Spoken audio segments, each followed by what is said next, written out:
Like the author Henry Cloud said, you get what you tolerate. Have you ever said yes to something out of obligation, guilt, fear, when you really did not want to? Does it sound familiar to you to not saying no or stretching yourself way too thin to comply or help others and then feeling resentful towards the other person? That is what used to happen to me pretty often, to be honest, and feeling like I was overstretching my own limits to be helpful and being met with people who considered that normal coming from me since I gave them this habit.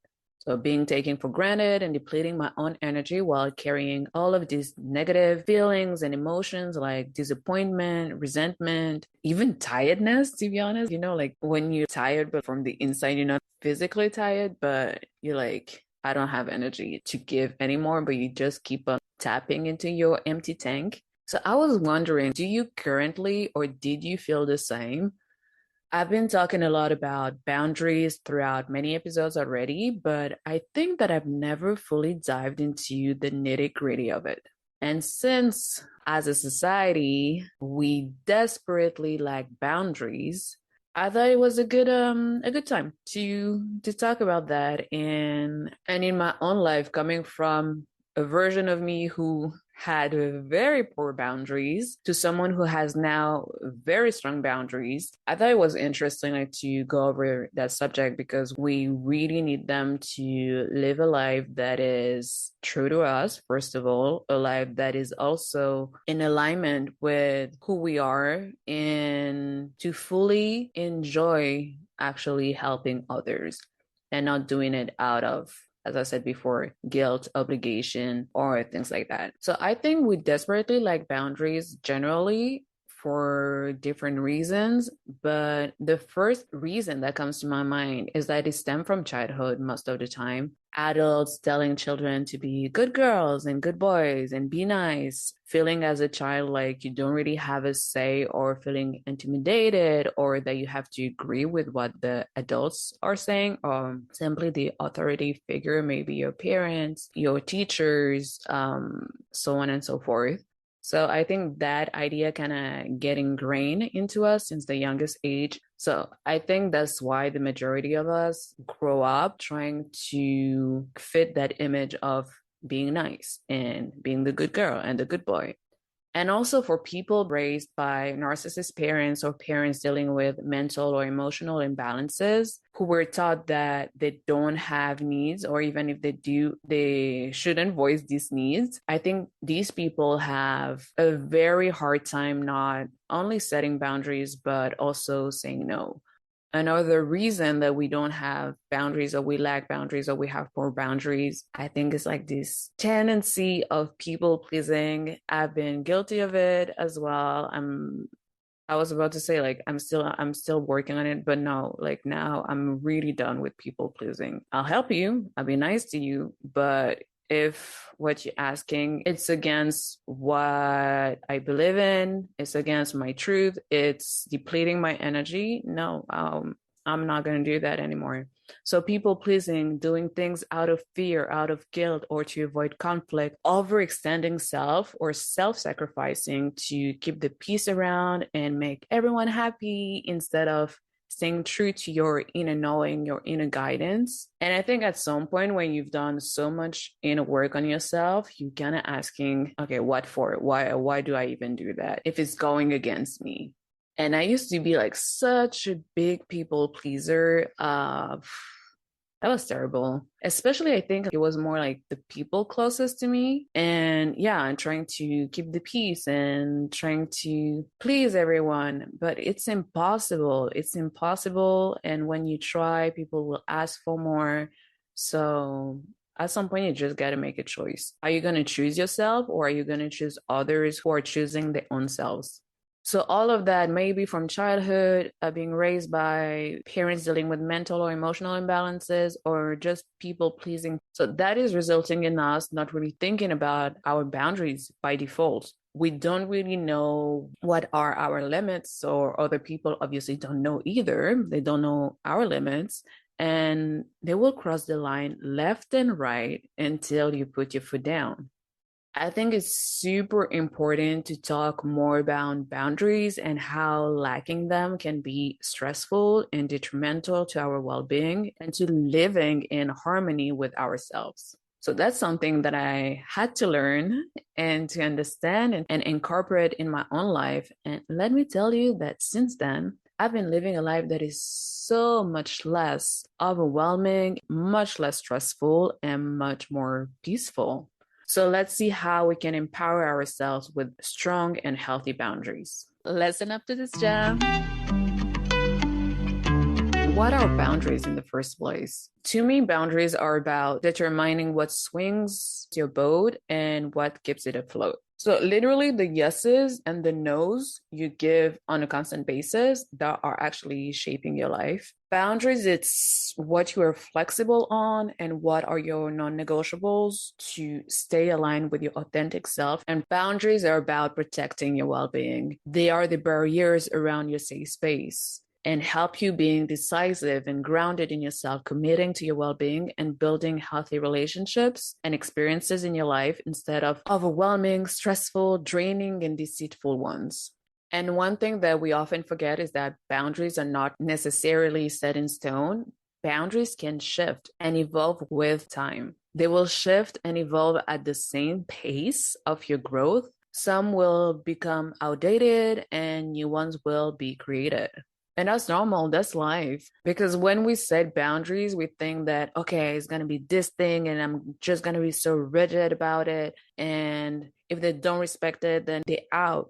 But they can evolve. You're not giving up on yourself if you change your boundary or you make your boundary evolve. So why do we need boundaries?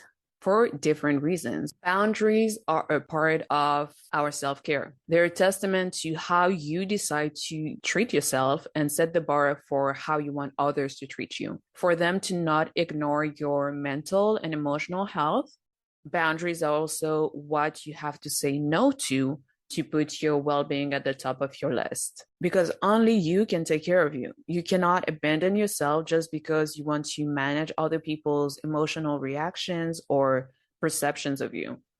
And not only talking about other people, we need boundaries for our own self too. Boundaries are also with ourselves. It's about what you need to stop doing or saying to yourself to take care of yourself. Let's say that you a workaholic, you using work to numb out the pain of the rest, lacking balance in the different areas of your life. Maybe you need to put boundaries with yourself. After this hour, I'm done with working and I'm going to invest in the other areas of my life. I will take 1 hour to take care of my body and work out. I will take the following hour to catch up with my friends or my family, and I will have some bonding time with them and nurture my relationships. So I can really have this balance in my life, work, self-care, and also other relationships around me. But if I don't put boundaries with myself, I know that I will keep on going, focusing only on work, and then is not healthy for me and is not really and truly taking care of myself. So boundaries are also with self. And as always, I'm saying you have to take care of yourself because it starts with yourself. You want to show up in the world to your family, to your friends, and to your community as the most present, full, and vibrant expression of yourself to serve them the best way possible, to give them the best energy that you can give them. Because usually, if you chose them to be in your life, it means that they deserve the best of you too, and you deserve the best of them. But you also have to give the best of yourself.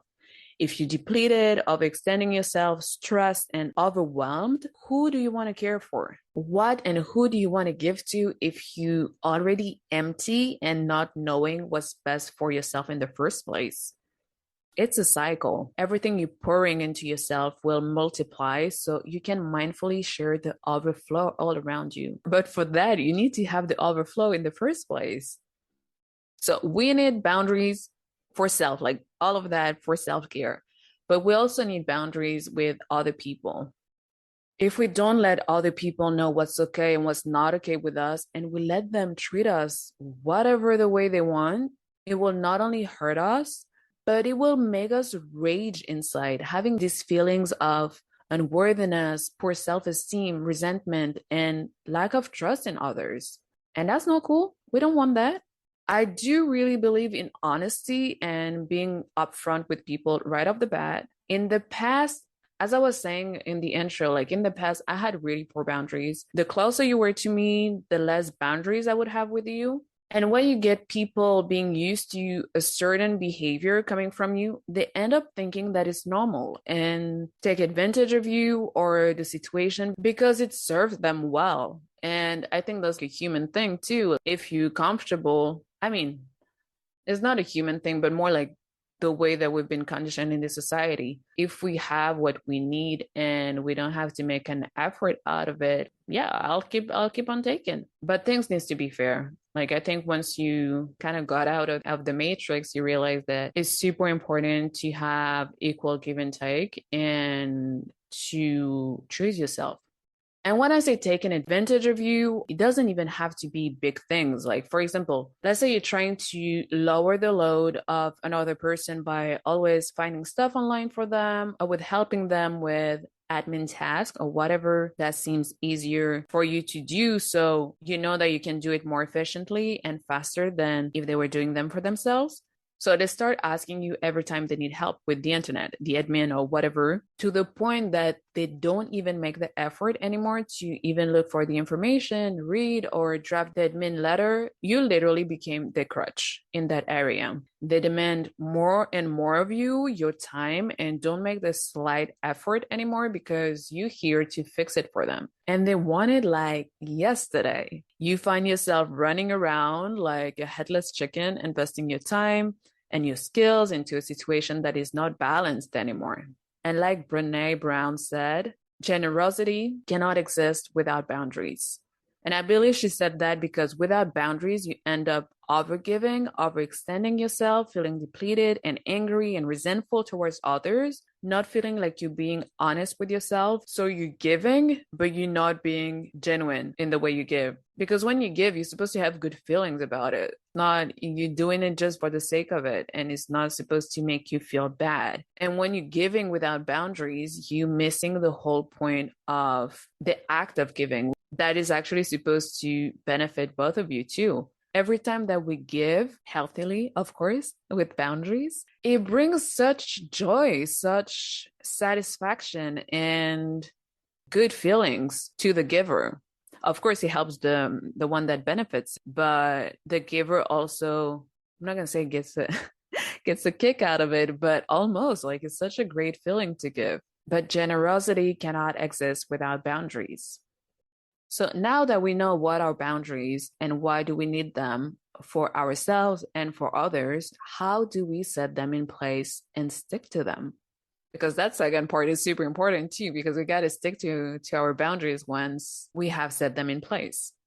I'm going to be honest, it's hard to set boundaries, especially when you're not used to. It's hard to set boundaries. And even when you're used to, I think it's always like, it's not the best feeling in the moment because we want to be liked and accepted. That's a human thing. That's the way that we live in community. We want to, air quote, belong. So it's hard when you have to choose yourself and say no or put a limit somewhere. The majority of us, we grew up in a society where saying no means you being mean, and nobody likes a mean person. I mean, do you? No.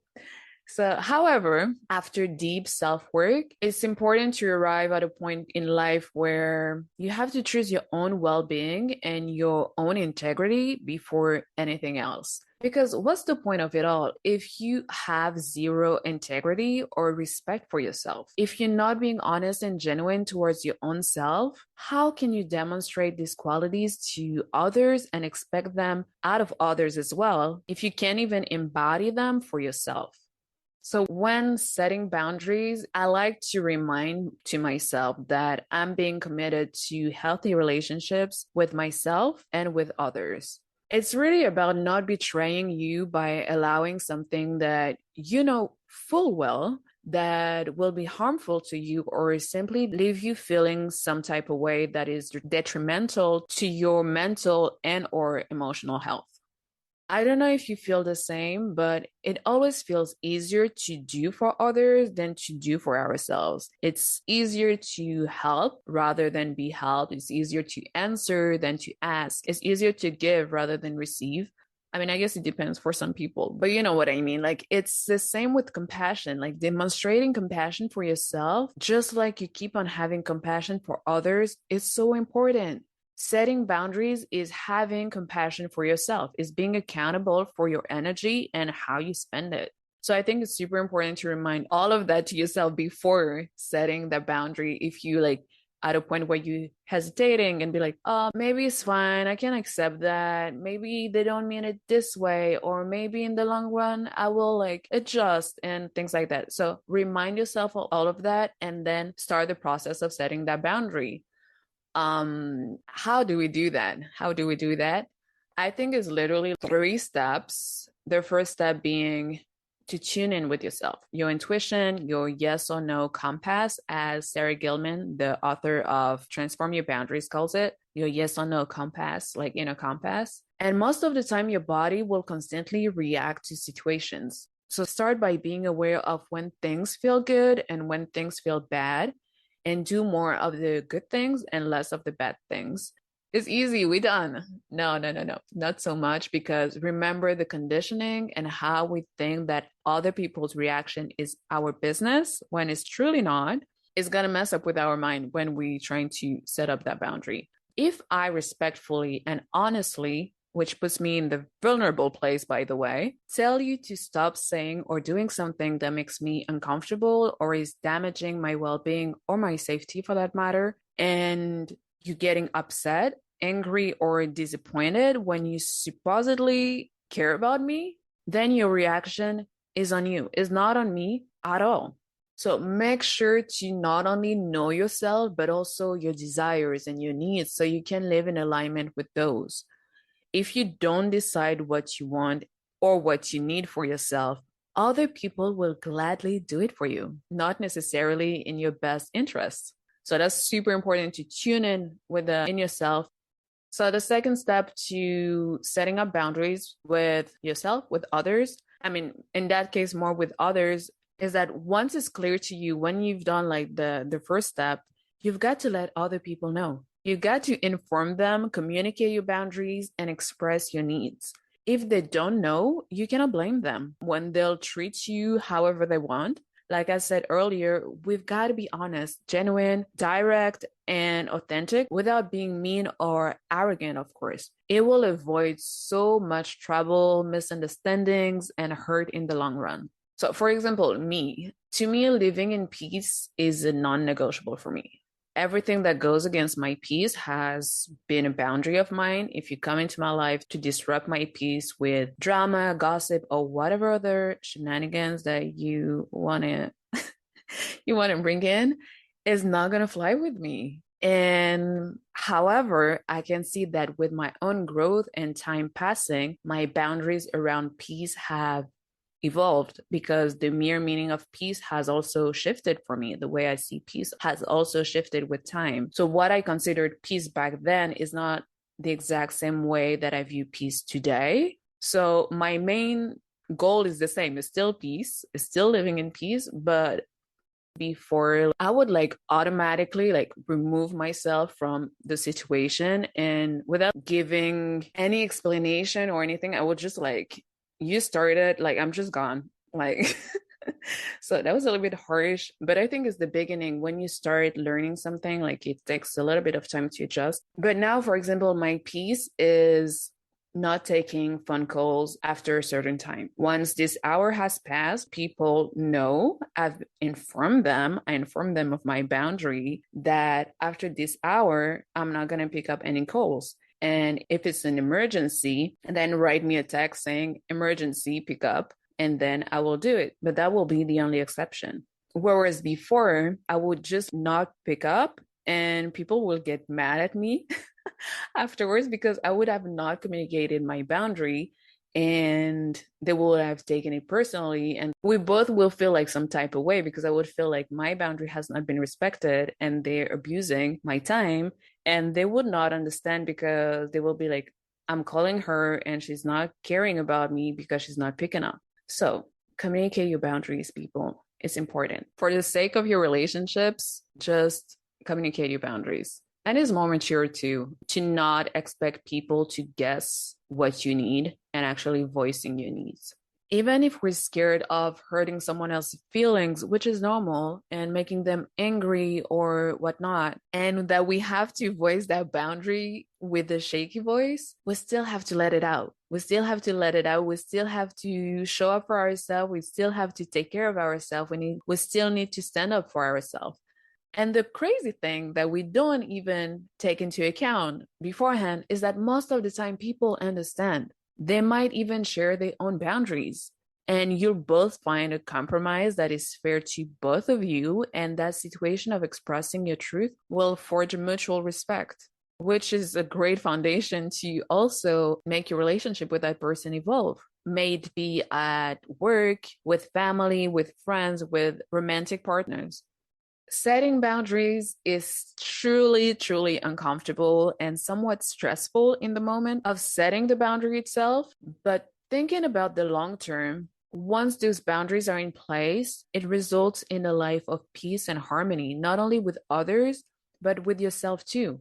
You will feel much more respected. You will feel like you have more agency in your own life. You will feel stronger and more anchored and rooted into yourself, and feel like you can truly trust yourself too, to take decisions, to know what's best for you, and feel like you're living a life that is truer to you. So in my example of the person abusing your time and your skill for internet or admin work, let's say that you're done, like you don't want to give anymore to that person because it's too much. Instead of like going into anger and like slamming the door and breaking your relationship with that person, think about a boundary that you need to set in place. Let's say like telling to the person, I'll give you a hand with your admin work 1 hour per week at a time that works for me, not after hours. Let's say on Saturdays between 11 a.m. and 12 p.m. So you subconsciously telling the other person that I'm not changing my generous character, but you have to be respectful of my time. Or otherwise saying, I'll keep having integrity, yet I respect myself enough, and that includes my time. So the other person might feel some type of way because they used to have more than 1 hour per week from you, but they might understand and feel like, oh, okay, that's great. Now I can actually pencil that time in my calendar, and every Saturday between 11 a.m. and 12 p.m., I know that you'll be there and help me out. And I can arrange like all of the things that we need to work on beforehand. So that will be great because you will feel like you're respected. It's easier for them and they get the help, and you also getting the benefit of helping someone. Or they might be angry because now they have less of your time. It's okay. You just have to accept it, move on, and do what you got to do. And that goes with the third step of setting boundaries. Sometimes expressing your boundaries will let people feel some type of way. People often think that if we set boundaries, we are being mean or selfish, or they will just take it personally. First of all, you can still be nice, kind, generous, and honest while setting strong boundaries for yourself and making your message come across to the other person clearly. You don't have to be mean. You don't have to be arrogant. You don't have to be on your high horse. You can make your message come across in a gentle and respectful way. Second of all, just like when you take a toy out of a child's hand, people might be angry, throwing adult tantrums. And when I say that here, gaslighting, guilt tripping, silent treatment, etc., or simply be disappointed in you. But people's reactions to you setting a boundary that protects your well-being is not your responsibility. People will act how they want to act. As I always say, 99.9% of the time, it has nothing to do with you. Now, I'm not saying that you setting a boundary is not gonna trigger an old wound or revive some trauma in them, but that is not for you to deal with. And we've got to be okay with not being liked by everyone too. I saw a funny quote not that long ago that said something along the lines, you want everyone to like you when you're not even liking everybody. And it made me laugh because, snort a little bit. Because it's so true. Not everyone is our cup of tea, and we're not everyone's cup of tea. And that is so normal.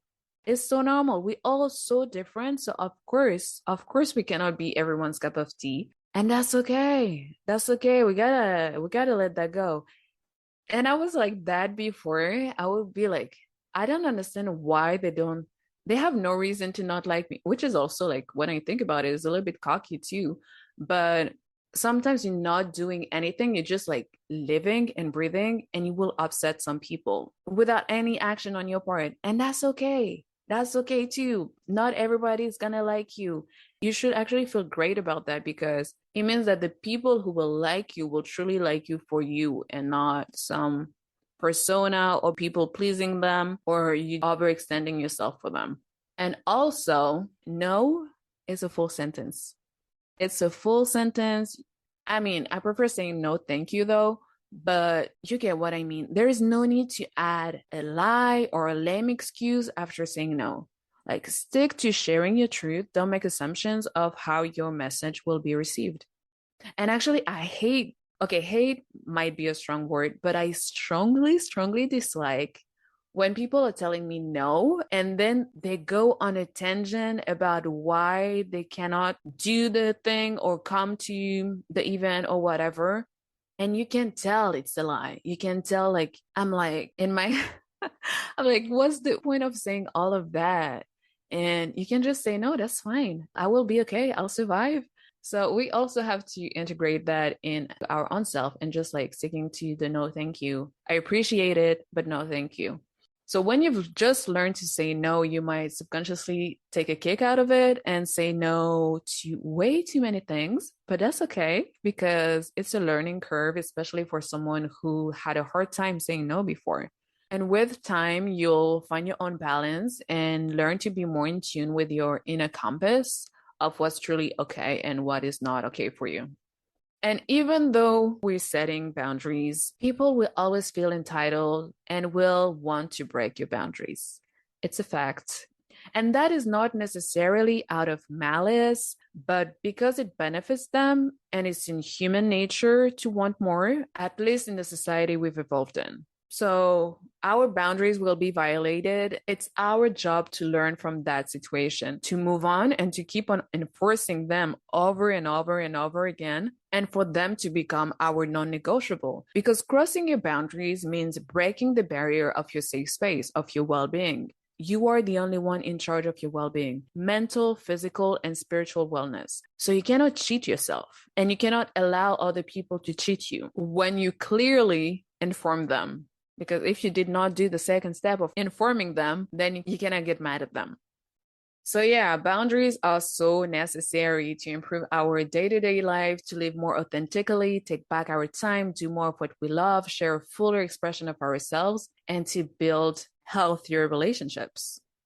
Setting boundaries is a life skill that should have been taught at school, honestly. It's a lesson that we often learn the hard way, but is so valuable, so valuable. I'm still learning and getting better at it every single day. And one thing that is for sure is that I won't stop.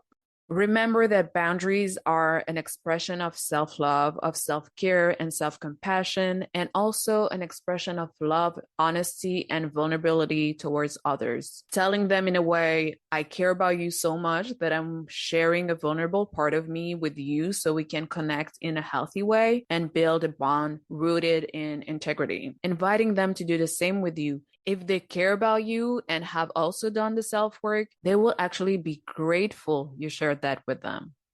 You cannot make everyone happy or manage people's feelings to always keep the peace at the cost of your own well-being, but you can make yourself happy and you can be aligned with yourself. You can live a life that builds trust and harmony with yourself by kindly, gracefully, and respectfully putting in place healthy boundaries for yourself and letting go of the rest that is not serving your highest good. Show to yourself that you matter and that you have your own back.